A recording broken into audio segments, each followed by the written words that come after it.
Hey everybody, soybean farmer here. Uh, Anybody had a tragedy yesterday. What I'm holding in my hand is what's called the lift pump. It's a mechanical fuel pump, bolts onto the side of the block of the 4020 motor.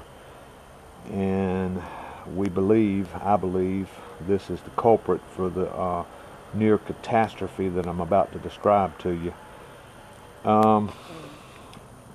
Went to John Deere this morning, and they don't do the little glass bowl bubble thing anymore. And I'm holding in my left hand is the new part, and what I'm holding in my right hand is what I'm hoping and praying is the bad part. Well, let's walk out here and I'll tell you what happened. Let me put this down. Alright, yesterday I got lime. Finally, I was real excited about that and real happy about that. And came out here, got all happy, took the 4020 tractor and hooked it up to the RWA disc, and I was going to get out there and cut that lime in, and I was going to roll. I was going to ride the tractor. Well, I checked the oil, but I didn't check the oil. I snatched the stick out and I looked and I saw, you know, what looked like oil, and I was all excited, and I throwed it stick back in, and I got up here and I checked the water, looked in the fuel and said, where'd all that go? Well, anyhow, I'll fill it up. Cranked the tractor, dropped the chisel over there by the tree. Actually, it's a ripper. Pull the tractor over here, fill it slam full, hook up to this disc and pull up here to the shop. I was going to grease front end, and I looked right here and it was black wet. I said, what in the world? And the black wetness was coming out right here. I shut everything down, called my buddy Larry Deans. He's with Quality Equipment. We talked. He said, check your oil, really check your oil.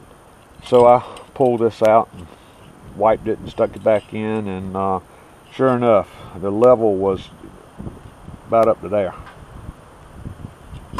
Larry and I talked a little bit more, and he said there's one or two places that you could have gotten diesel fuel into your crankcase. One of them's here, and the other one was here, and that'd be that lift pump I had in my hand. So I proceeded to take the lift pump off last night and went to drain this out. And it was a good thing that I talked to Larry, because you're supposed to have 3 gallons of oil in this block. I grabbed 2 buckets and brought them over here, and I am so glad I did, or I would have had a giant mess.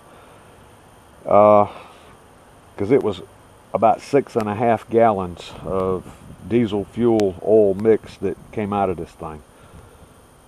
I am full of hope that I haven't spun a bearing in this motor or ruined it. When I shut it off, it was running. Larry was very, very excited in telling me, do not crank that motor anymore. He was talking about spinning bearings and locking it up. So the objective this morning is to fight these metal fuel lines. After I get, there's one under here, and then there's one that goes here where you see this dripping. I don't know where that fuel's coming from. I thought I had drained all this out last night. Bolt the new lift pump, fuel pump right here, and then fighting getting these lines back on it. Reprime, open up the petcock on the bottom of the fuel tank. Reprime all this until I've got fuel coming out up here. That's done with the little pump lever on the pump there. So let me get started and see how this progresses.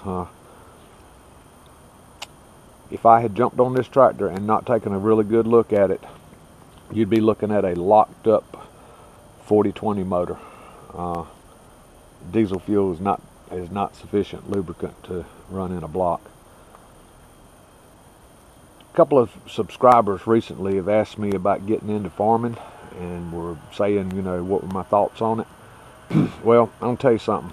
If you don't like surprises, and if you don't enjoy challenges, don't get into farming, because it's been my experience. that you get a lot of surprises and you get a lot of challenges. But if you enjoy meeting those challenges and enjoying the successful outcome of addressing those challenges, jump right into farming with both feet. You'll have a fantastic time. We'll be back. All right, a little update about where we're at in the progress of this repair.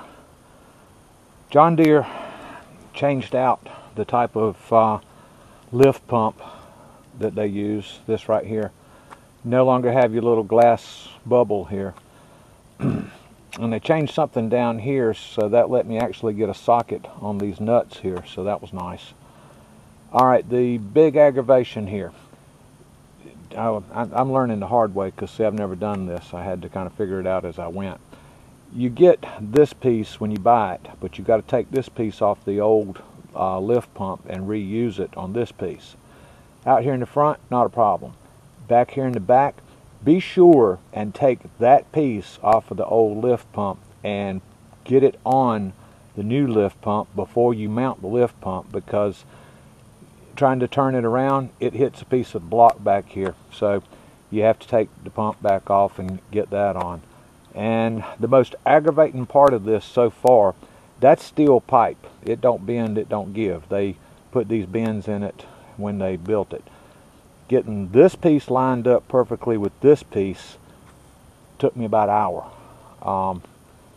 I don't have daily experience with this kind of stuff, so it was figure it out as you go. But I did finally get it in place and get these good and tight. Be sure and use a wrench here to keep from breaking that off when you're turning this. Same thing down here. That was a little difficult to get it on, but I did.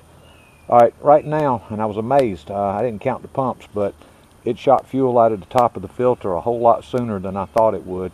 But this is the prime lever right here. So I've got this actually under pressure now, because if I loosen that, she'll spray. And that's what I want. So we're getting closer to finishing this up.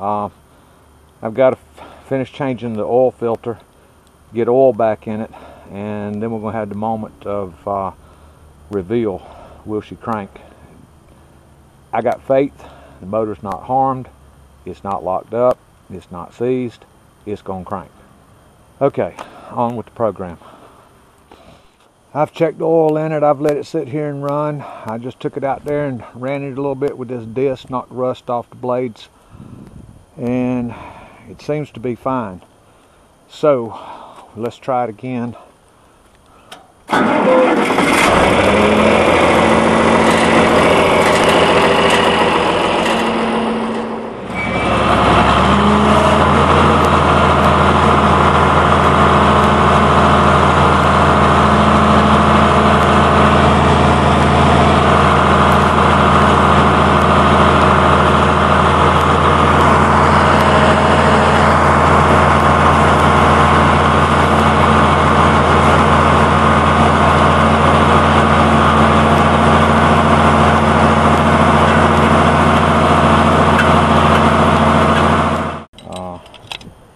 I thought for sure that I had messed this motor up.